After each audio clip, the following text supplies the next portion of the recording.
Work చేయండి, కానీ hours and hours 100 hours 80 hours అట్లా చేసుకుంటూ పోయారనుకోండి, ఇక్కడ నీకు $20 వచ్చినాయి, ఇంకో చోట 22 వచ్చినాయి, ఇంకో చోట 23 వచ్చినాయి, అలా మారిపోతా వెళ్ళిపోతానే ఉంటే ఆ $2 ఎక్కువ పే ఇస్తున్నారు కదా అని వెళ్ళిపోయావు అనుకో, దాని తర్వాత రిలేషన్స్ బిల్డ్ అవ్వ ఫస్ట్.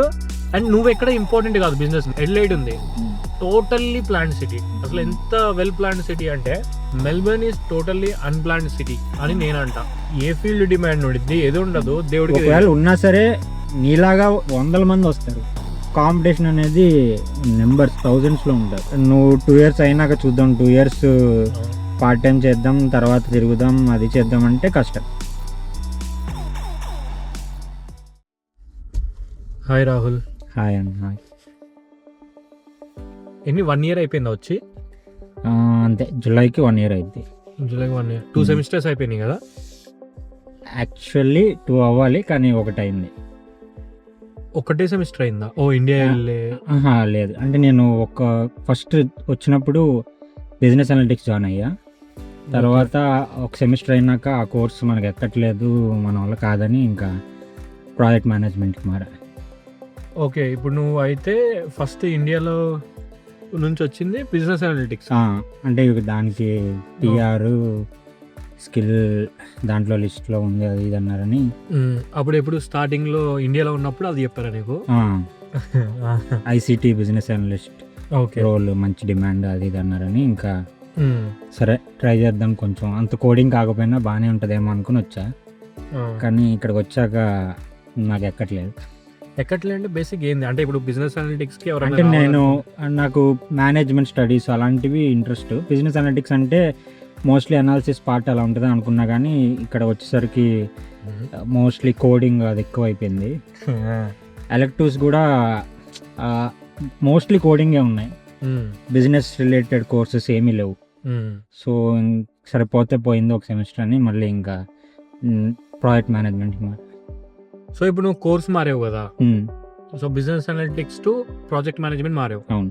చాలా మందికి భయం ఏమి ఉండిద్ది అంటే, ఒరే బాబు నేను ఇప్పుడు నాకు స్టూడెంట్, నీకు కోర్సే మారిపోతే నాకు పిఆర్ రాదేమో, ఇవన్నీ మిత్స్ ఉంటాయి కదా, అదే వీసా క్యాన్సిల్ అయిపోయింది. సో ఇవన్నీ ఉంటాయి. అప్పుడు నువ్వు ఎలా తీసుకున్నావు, అంటే నువ్వు ఎలా రీసెర్చ్ చేసావు దీని మీద? అంటే నేను చూశాను చాలా మందిని, మీరు చెప్పారు మీకు తెలిసిన వాళ్ళని అలాగా పరిచయం చేసినప్పుడు, వాళ్ళతో అడిగినప్పుడు అంటే వాళ్ళు వాట్ ఎవర్ ద రీజన్ వచ్చిన తర్వాత కొంచెం మనీ సేవ్ చేద్దామనో, లేదంటే సమ్ రీజన్ వచ్చిన పెద్ద యూనివర్సిటీకి వచ్చిన తర్వాత వేరే యూనివర్సిటీకి వెళ్ళడం, లేదంటే కోర్స్ నచ్చక వేరే దానికి మారడం, ఇలా జరిగిన వాళ్ళు ఉన్నారు, వాళ్ళు సక్సెస్ఫుల్ అయిన వాళ్ళు ఉన్నారు, పిఆర్ తెచ్చుకున్న. అదేమి లేదు అన్న ధైర్యం ఫస్ట్ మీతో మాట్లాడినాక క్లారిటీ వచ్చింది. ఓకే, తర్వాత సర్లే అని ఇంకా నేను కూడా ఇంకా అప్లై చేస్తే ఇంకా ఇలా, కాకపోతే వీసా ఎక్స్టెన్షన్ అనేది వేసుకోవాలి. వీసా ఎక్స్టెన్షన్ ఎందుకంటే నువ్వు కోర్స్ డిఫరెంట్ చేంజ్ అయ్యావు, మన స్టూడెంట్ వీసా ఉన్న డ్యూరేషన్లో మన కోర్స్ అవ్వట్లేదు కాబట్టి ఇంకా ఎన్ని నెలలు ఉందో అన్ని నెలలకి మనం ఎక్స్టెన్షన్ అయితే వేసుకోవాలి. ఇది ఓన్లీ బికాజ్ నువ్వు కోర్స్ ఎలా చేంజ్ అయ్యావంటే నీకు సంబంధం లేని కోర్స్, అంటే నువ్వు ఇక్కడ వచ్చిన దానికి ఇక్కడ సంబంధం లేని క్రెడిట్ ట్రాన్స్ఫర్ రాలేదు కాబట్టి ఎక్స్టెన్షన్ వేసుకోవాలి. అదే క్రెడిట్ ట్రాన్స్ఫర్ వచ్చింది అనుకుంటే అవసరం లేదు, వచ్చినట్టు మళ్ళీ సెమిస్టర్ కూడా రిపీట్ చేయాల్సిన అవసరం లేదు. అవును, ఉన్న టైం లైన్లోనే అయిపోతుంది. సో క్రెడిట్ ట్రాన్స్ఫర్ ఎప్పుడు వస్తుంది అంటే బేసిక్ గా సేమ్ కోర్స్ కి షిఫ్ట్ అయితే, IT to IT, business analytics to business analytics shift అయితే, అప్పుడు అక్కడ చదివిన సబ్జెక్ట్స్ ఏదైతే పాస్ అవుతారో ఆ సబ్జెక్ట్స్ ఇక్కడ నీకు క్రెడిట్స్ ఇస్తారు, అంటే చదివే పని లేదు. అవును, అంతే. 70% సిలబస్ అట్లీస్ట్ మ్యాచ్ అయితే యాజ్ ఇట్ ఈస్, ఇంకా నువ్వు ఆ కోర్స్ చదవసలా నీకు గ్రేడ్ వస్తుంది. ఓకే, సో ఇప్పుడు అక్కడ నుంచి వచ్చావు ప్రాజెక్ట్ మేనేజ్మెంట్, ఇదంతా ప్రాజెక్ట్ మేనేజ్మెంట్ తీసుకున్నావు కదా? అవును, ఇప్పుడు ప్రాజెక్ట్ మేనేజ్మెంట్ తీసుకున్నావు, ఇదంతా ఓకే. బట్ నేను అడుగుతున్న క్వశ్చన్ ఏంటంటే, ఈ మీన్ వైల్లో నువ్వు గో త్రూ అయిన ప్రాసెస్ చాలా ఉంటుంది. ఇండియా నుంచి ఇక్కడ ఆస్ట్రేలియాకి రావడానికి వీసా కష్టాలు కానీ ఇవన్నీ పడిని అందరూ పడతారు, బికాస్ కంట్రీ అలాంటిది కాబట్టి దాని ప్రాసెస్ డాక్యుమెంటేషన్ ఎక్కువ కావాలి. కానీ ఇక్కడికి వచ్చిన తర్వాత నువ్వు పడిన కష్టాలు ఏవైతే ఉన్నాయో, నువ్వు మళ్ళీ ఇండియాకి వెళ్ళావు 2 times, నాకు పర్సనల్ గా తెలుసు. సో ఎలా అనిపించింది ఈ ఫేజ్, అసలు ఏమైంది, ఎందుకు? ఆ ఫేస్ అంటే ఇంకా నాకు కొన్ని హెల్త్ ఇష్యూస్ ఉన్నాయి, సమ్ ఇన్ఫెక్షన్స్ లాంటివి. సో దానివల్ల ఫస్ట్ మామూలుగా సరదాగా వెళ్ళాను ఇండియా. తర్వాత వచ్చిన 1 monthకే మళ్ళీ ఇది వచ్చింది. ఇక్కడ హెల్త్ కేర్ బాగానే ఉంటుంది, కానీ కొంచెం అంట ఎమర్జెన్సీకి వెంటనే రెస్పాన్స్ Respond లేదు. అవ్వదు. సో అది నువ్వు ఇంట్లో ఉంటే కొంచెం పేరెంట్స్తో ఉండొచ్చు బెటర్ అని ఇంక మళ్ళీ వెళ్ళిపోయాను. మళ్ళీ వెళ్ళొచ్చాక ఇప్పుడు మళ్ళీ వచ్చాను. సో ఆల్మోస్ట్ దీనివల్ల ఎంత టైం వేస్ట్ అయింది నీకు ఇక్కడికి వచ్చిన దాకా? అంటే ఐ మీన్ ఆల్మోస్ట్ 2 months అన్న. ఒక 1 month వెళ్ళాను, తర్వాత మళ్ళీ 1 month మళ్ళీ వెళ్ళాను. రెండోసారి వెళ్ళినప్పుడు కూడా సర్జరీ అని బెడ్ రెస్ట్ అని అదే. ఇప్పుడు కూడా ఆల్మోస్ట్ ఇంకా I'm not fully recovered, but work చేయాలి కాబట్టి ఇంకా చేస్తాను.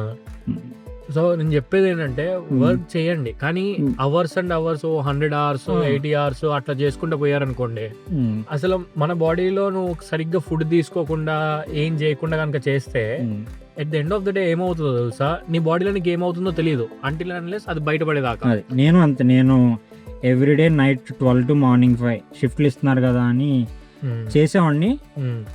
అంటే నాకు ఫస్ట్లో బాగానే అనిపించేది, వాళ్ళు ఎప్పుడు ఇబ్బంది పెట్టలేదు, కానీ నాకే వెంటనే అంటే ఐ కాంట్ ఏమో అనిపించింది. తర్వాత హాలిడేస్ వచ్చినప్పుడు నీకు అలాంటి షిఫ్ట్స్ ఇచ్చేవాళ్ళు బాగా టూ మచ్ హాలిడేస్ వచ్చినాయి కదా అని చెప్పి టూ మచ్ మరీ చేస్తే మనకి డబ్బులు ఓకే మెయినే, కానీ కొంచెం ఎంజాయ్ కూడా చేయాలి.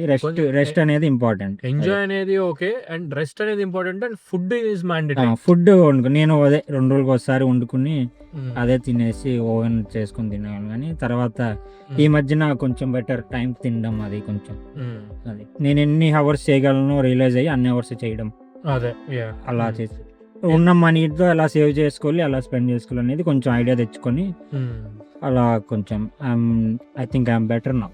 అదే సో అందరు బాడీస్ క్యాపబుల్ ఉండవు 80 hours కొట్టడానికి, 100 గంటలు కొట్టడానికి ఇలా. So based on your body కెపాసిటీయే వర్క్ చేయండి. ఒకవేళ బాడీ కెపాసిటీ పెంచుకోవాలా, ప్రాపర్ ఫుడ్ తింటా ఉండు. ఆఫ్టర్ ఫ్యూ మంత్స్, అప్పటికప్పుడు రాదు కెపాసిటీ, ఆఫ్టర్ ఫ్యూ మంత్స్ నీకు కెపాసిటీ బిల్డ్ అయిన తర్వాత నువ్వు అవర్స్ ఇంక్రీజ్ చేసుకో. సో అలా కాకుండా చేస్తే కనుక మళ్ళీ ఇలానే ఏదో ఒక ఇష్యూస్ వస్తాయి. సో ఆ ఇష్యూస్ వల్ల ఇప్పుడు మనీకి మనీ వేస్ట్, టైంకి టైం వేస్ట్, అది కాక మన బాడీలో ఏదో ఒక పార్ట్ ఆపరేషన్ ఏదో ఒకటి చేయాల్సి వస్తుంది, అదొక పెయిన్. సో ఇవన్నీ కొంచెం జాగ్రత్తగా చూసుకోండి అబ్రాడ్ వచ్చిన తర్వాత. అండ్ ఇంకొక పాయింట్, నీ ఇక్కడికి వచ్చేసి వీళ్ళందరినీ కలిసిన తర్వాత ఎయిర్పోర్ట్ పికప్ మేమే చేసుకున్నామా? లేదు, నాకు మీరు వచ్చినప్పుడు ఫస్ట్ పరిచయం లేరు, ఫ్రెండ్స్ వల్ల పరిచయం అయ్యారు. ఫ్రెండ్స్ వల్ల పరిచయం అయ్యారు. దాని తర్వాత జాబ్ మీరే రిఫరల్ ఇచ్చారు. జాబ్ నేను 2 months ట్రై చేశాను, మన వల్ల అవ్వలేదు. ఒక జాబ్కి వెళ్ళాను, అదేంటంటే కార్పెంటరీ వస్తువులు ఒక ఇంటి నుంచి ఇంకో ఇంటికి డెలివరీ చేయడం ట్రక్లో ఎక్కించి. ఓకే, అది 1 week చేసి ఇంక 2 రోజులు మూలపడ్డాను. మన వల్ల కాదులే అన్నప్పుడు తర్వాత వంశీ గణేష్ చతుర్థి రోజు వెళ్దాం, ప్రేమ్ సాయి అన్న యూట్యూబరు కొంచెం అన్న తెలుగు కమ్యూనిటీలో కొంచెం అందరికి హెల్ప్ చేస్తున్నారు, వెళ్దాము మాట్లాడి ఒకసారి ట్రై చేయి అన్నని అడుగు అన్నారు. నేను అడిగిన నెక్స్ట్ రోజే అన్న ఫోన్ చేసి, అదే మీరు ఫోన్ చేసి వేణన్నతో కల్పించారు. వేణన్నని కలిసిన తర్వాత అన్న జాబ్ ఇలా ఉంటుంది ఇది అని ఎక్స్ప్లెయిన్ చేసి ఒక 2 weeks ట్రయల్ చేశాడు. తర్వాత ఇంకా అప్పటి నుంచి షిఫ్ట్, అప్పటి నుంచి ఇంకా వేణు అన్నతోనే ట్రావెల్. అవును, బేసిక్గా నేను నీ దగ్గర చూసినదంటే అదే లాయల్టీ అనమాట. అంటే అంటిల్ అన్లెస్ నీకు ఏదైనా ప్రాబ్లం వచ్చేదాకా తప్ప రిమైనింగ్ టైమ్స్ మొత్తం ఉన్నా సరే వాళ్ళు అర్థం చేసుకుంటారు. సో అదే అంటుంది, ఇప్పుడు నువ్వు లాయల్ గా ఉన్నప్పుడు ఒకళ్ళ దగ్గర వర్క్ చేస్తున్నప్పుడు లాయల్ గా ఉన్నప్పుడు 100% అర్థం చేసుకుంటారు. నేను కూడా మీ అందరికి అబ్రాడ్ వచ్చిన తర్వాత నేను చెప్పేది ఏంటంటే, నువ్వు ప్రతిసారి ఇక్కడ నీకు $20 వచ్చినాయి, ఇంకో చోట 22 వచ్చినాయి, ఇంకో చోట 23 వచ్చినాయి, అలా మారిపోతా వెళ్ళిపోతానే ఉంటే, లేదు అలా కాదు, నువ్వు ఇక్కడ ఒక 10 గంటలు, అక్కడ ఒక 10 గంటలు, ఇంకొక చోట ఒక 10 గంటలు అట్లా చేసుకుంటే వెళ్ళిపోతా ఉంటే నువ్వు ఎక్కడ ఇంపార్టెంట్ అవ్వవు, నీకు అసలు ఇంపార్టెన్స్ ఎక్కడ ఉండదు. అలా కాకుండా నీకు ఇంపార్టెన్స్ ఉండాలంటే ఏం చేయాలి, నువ్వు ఒకే చోట ఫస్ట్ కొంచెం తక్కువ పే అయినా లాయల్గా ఉండి నీ వర్త్ ఏంటో నువ్వు ప్రూవ్ చేసుకున్న తర్వాత వాళ్ళే ఆటోమేటిక్గా ఆపర్చునిటీస్ ఇస్తారు. నీకు ఎప్పుడన్నా ఏమన్నా అయితే వాళ్ళే హెల్ప్ చేస్తారు. ఇప్పుడు కూడా నా రైట్ హ్యాండ్ బాగోపోతే అన్న వాళ్ళే వర్క్స్ అన్ని ఫినిష్ చేసి నేను జస్ట్ సర్వ్ చేయడం, అదే బేసిక్ థింగ్స్ చేయడం, అలా హెల్ప్ చేస్తున్నాను. ఎందుకంటే నేను నో చెప్పాను యాక్చువల్లీ, కాకపోతే యూనిట్ ఎర్న్ సంథింగ్ కదా, నీకంటూ ఎర్న్ చేసుకుంటూ కనీసం ఏదైనా చేసుకో అని అన్నీ కొంచెం దగ్గరుండి వర్క్స్ అన్ని చేపిస్తాను. ఎందుకంటే అబ్రాడ్ లో ఉన్న వాళ్ళందరూ చెడ్డోళ్ళు ఉండరు, చాలా మంది మంచోళ్ళు ఉంటారు. ఆ మంచోళ్ళకి కూడా సేమ్ ఇలానే స్టూడెంట్ లైఫ్ నుంచి అంటే వచ్చిన మనం ఏం చేస్తే మనకి రిఫ్లెక్షన్ కూడా అదే వస్తుంది. ఇప్పుడు మనం వేరే చోట పే చేస్తున్నారని వెళ్ళిపోతే ఇంకా వేరే చోట కష్టం, ఎక్కడ రిలేషన్స్ బిల్డ్ అవ్వవు. $2 ఎక్కువ పే చేస్తున్నారు కదా అని వెళ్ళిపోయావు అనుకో, దాని తర్వాత రిలేషన్స్ బిల్డ్ అవ్వ ఫస్ట్. అండ్ నువ్వు ఎక్కడ ఇంపార్టెంట్ కాదు బిజినెస్ కి. ఒకవేళ నువ్వు కనుక బిజినెస్ కి ఇంపార్టెంట్ కాకపోతే వర్కర్ లానే మిగిలిపోతావు. నువ్వు ఉన్నా ఒకటే బిజినెస్, లేకపోయినా ఒకటే. నువ్వు వచ్చినా వాళ్ళ వర్క్ జరుగుతుంది, నువ్వు రాకపోయినా వాళ్ళ వర్క్ జరుగుతుంది. కానీ నువ్వు ఒకటి గుర్తుపెట్టుకో, బిజినెస్ ఎప్పుడైనా కానీ నీ మీద డిపెండెంట్ అవ్వాలి అయిన రోజే నీకు, అంటే నువ్వు ఆ బిజినెస్ కి వర్త్ అండ్ వాళ్ళు నేను ఉంచుకోవడానికి రిటైన్ చేసుకోవడానికి ట్రై చేస్తారు, నువ్వు గ్రో అవుతావు ఆటోమేటిక్ గా. సో ఈ ఫండా 100% ఫాలో అవ్వాలి ఎవరైనా కానీ. సో ఇంకా రాహుల్, ఫ్యామిలీ బ్యాక్గ్రౌండ్ ఏంటి? ఫ్యామిలీ మదర్ హౌస్ వైఫ్ అన్న, ఫాదర్ ఫోటోగ్రాఫర్. ఓకే. అంటే not very subtle, middle class. Earning only sister ఉండేవాళ్ళు. సిస్టర్ సాఫ్ట్వేర్ జాబ్ చేస్తున్నారు బెంగళూరులో. సో నేను జాబ్ చేసా కానీ I'm not earning so much. So ఏదన్నా అంటే కొంచెం డెవలప్ అవుదాం, గ్రో అవుదాం అని అబ్రాడ్ వెళ్దామని చూశాను. ఫ్రెండ్స్ అందరూ US UK బాగుంటుందిరా రా అన్నారు. కానీ నాకు ఫస్ట్ నుంచి ఆ గుంపులో గోవిందలాగా వెళ్ళడం ఇష్టం లేదు. ఏదైనా డిఫరెంట్గా కొంచెం టఫ్ అయినా సరే వెళ్దాం, ట్రై చేద్దామని ఆస్ట్రేలియా ట్రై చేశా. ఫస్ట్ వెళ్ళకూడదు అనుకున్నా. ఫస్ట్ మోనాష్ అన్నీ వచ్చాయి మెల్బోర్న్. కానీ నాకు సిటీ కాదు, కొంచెం అంటే గ్రో అవుదాం, సిటీ లైఫ్ ఉంటే నేను మళ్ళీ ఎంజాయ్ తప్పితే ఏం చేయను అంటే తర్వాత అడిలైడ్ యూనివర్సిటీ ఉంటుంది బాగుంటుంది అని మా కన్సల్టెంట్స్ చెప్తే ఇంకా అలా వచ్చాను. తర్వాత వచ్చిన తర్వాత ఏంటంటే అందరూ వస్తారు ఇటు సైడ్ రీజనల్, ఎందుకంటే రీజనల్ అడ్వాంటేజెస్ ఉంటాయి, PR కానీ ఎక్స్ట్రా పాయింట్స్ కానీ అని తర్వాత రియలైజ్ అయ్యా. బట్ రాగా అడిలైడే కొంచెం బెటర్ ఏమో అని అనిపిస్తుంది. ఇప్పుడు కూడా చాలా మంది చూస్తుంటే చాలా మంది నాకు తెలిసిన చాలా మంది అడిలైడే వస్తున్నారు. Adelaide is one of the best city. Actual గా మెల్బర్న్ గానీ సిడ్నీ గానీ, సిడ్నీ గురించి నాకు తెలీదు, Melbourne is totally unplanned city అని నేను అంట. ఎందుకంటే నేనైతే చూసానో మెల్బర్న్ ని, ఆ ఇన్ఫ్రాస్ట్రక్చర్ కానీ అదంతా చూసినప్పుడు ఏంట్రా ఇట్లా కట్టారు, ఏంది ఇదంతా ఇలా ఉంది అనిపించింది. సో మెల్బర్న్ లో CBD తప్ప రిమైనింగ్ ఏరియాస్కి వెళ్ళినా కానీ ఏంటో మన ఇండియా ఫీలింగ్ వస్తాయి, ఒక అబ్రాడ్ ఫీలింగ్ రాదనమాట. అదే పాపులేషన్ కూడా చాలా ఒకేసారి పాపులేషన్ వచ్చేటప్పటికి వాళ్ళు ఆ ప్లాన్ చేసుకోలేకపోయారు. కానీ రిమైనింగ్ ఇప్పుడు లెట్స్ సే అడిలైడ్ ఉంది, టోటల్లీ ప్లాన్డ్ సిటీ. అసలు ఎంత వెల్ ప్లాన్డ్ సిటీ అంటే ఈవెన్ నువ్వు రోడ్స్ కానీ లేదా నీ ట్రాఫిక్ కంట్రోల్ కానీ, నీ హైవే కన్స్ట్రక్షన్ ఆఫ్ హైవేస్ కానీ, అండర్ టనల్స్ కానీ, సో అసలు ఇప్పుడు ప్రశాంతంగా తిరగచ్చు. సౌత్ లో ఎంత పెద్ద ప్రాజెక్ట్స్ అవుతున్నాయి, ఎక్కడైనా ప్రశాంతంగా తిరగచ్చు, పీస్ఫుల్ లైఫ్. కొంచెం ఎక్కడ కంగారు కూడా ఉండదు, మోడర్న్ సిటీ లాగా లేస్తే పరిగెత్తడం అలా ఏమి ఉండదు కొంచెం. సో ఇంకా దీని తర్వాత ఏం చేద్దాం అనుకుంటున్నావు, ఏంటి నెక్స్ట్, ఏంటి ప్లాన్, ఏంటి వచ్చే స్టూడెంట్స్కి ఏం సజెషన్ ఇస్తావు? ఒకవేళ బిజినెస్ అనలిటిక్స్ కానీ లేదా IT సెక్టర్లో ఏదైనా చూసుకొని వస్తుంటే వాళ్ళకి నువ్వు ఇచ్చే సజెషన్ ఏంటి? నేనేం చెప్తా అంటే PR మైండ్లో పెట్టుకొని రావద్దు. ఎందుకంటే అది వాడి ఇష్టం, సంవత్సరానికి ఒకసారి మారుస్తాడో లేదా సంథింగ్ హ్యాపెన్స్, రూల్స్ మాత్రం మారుతూ ఉంటాయి.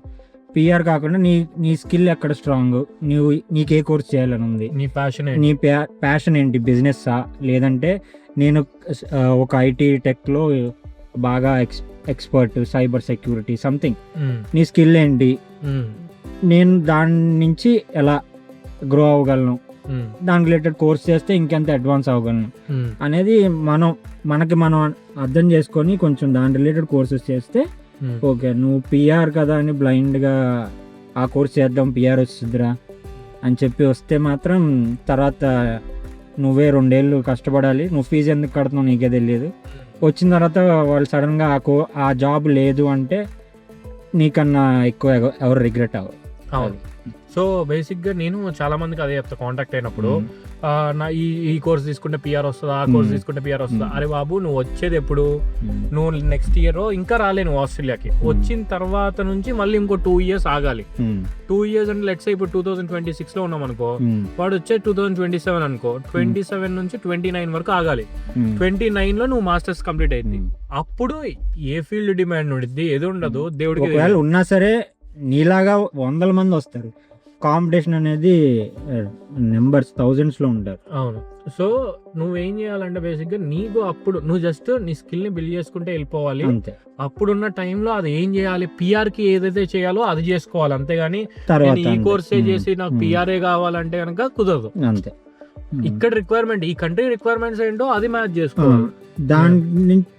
దానికి తగ్గట్టు నువ్వు ఎలా వర్క్ చేయగలవు, నీ ప్రొఫైల్ ఎలా బిల్డ్ చేసుకోగలవు, అది నువ్వు వచ్చినప్పటి నుంచే స్టార్టింగ్ నుంచే నువ్వు బిల్డ్ చేసుకుంటూ ఉంటే బాగుంటుంది. ఎందుకంటే 2 years మనకు ఉండే మాస్టర్ కోర్సు. నువ్వు 2 years అయినాక చూద్దాం, 2 years పార్ట్ టైం చేద్దాం, తర్వాత తిరుగుదాం, అది చేద్దాం అంటే కష్టం. ఎందుకంటే నీలాగే అందరూ ఉంటారు. నీలాగా ఒక స్టెప్ ముందు వేయాలంటే మనం ఫస్ట్ నుంచే ప్రిపేర్ అయ్యాం. నువ్వు స్టాండ్ అవుట్ అవ్వాలంటే you need to build from beginning. ఇక ఫుడ్ అవన్నీ చాలా మంది ఫుడ్కి పోయి కొడతా ఉంటారు, అది అంటారు ఇది అంటారు. ఫుడ్ ఎలా ఉండిద్ది? ఫుడ్ సేమ్ మన ఇండియన్ ఫుడ్ దొరికిద్దా, లేకపోతే ఎట్లా? అంటే ఎట్లైడ్లో బేసిక్గా మరీ నువ్వు ఎటో కొరియానో లేకపోతే చైనానో వెళ్ళినట్టు ఉండదు కదా బేసిక్ ఫుడ్. అంటే ఇప్పుడు ఆస్ట్రేలియా కంటూ సపరేట్ క్యూసిన్ లేదు. సో వీళ్ళు తినేది మ్యాక్సిమం మల్టిపుల్ కంట్రీస్ నుంచి వచ్చే క్యూసిన్సే తింటారు. సో మనం ఇండియన్ ఫుడ్ స్పెసిఫిక్గా కావాలంటే కొన్ని ఉన్నాయి రెస్టారెంట్స్, అవి తినచ్చు, ట్రై చేయొచ్చు. లేదు నీకు ఇప్పుడు ఫ్రోజన్ ఫుడ్స్ అలాంటివి ఎక్కడైనా bowl, I think every 2 streets, I mean every 2 big suburbsకి మంచి మంచి ఇండియన్ గ్రాసరీ స్టోర్స్ అవి ఉన్నాయి. ఎక్కడికైనా వెళ్ళి తెచ్చుకోవచ్చు. వంట వస్తే చాలు, సర్వైవ్ అయిపోవచ్చు. వంట వస్తే మీకు ఎలా తినాలి అని తెలిస్తే చాలు. మీకు మిగతా అన్ని బెండకాయ దొండకాయతో సహా ప్రతి దొరుకుతాయి. So all the best Rahul, all the best for your journey. And first నీ హెల్త్ని టేక్ కేర్ చేయి, దాని తర్వాత వర్క్ కానీ ఇవన్నీ కానీ చూసుకుందాం. థ్యాంక్స్ అన్న, మీరు కూడా ఎప్పుడు హెల్ప్ చేస్తుండాలి మాకు కూడా. తప్పకుండా.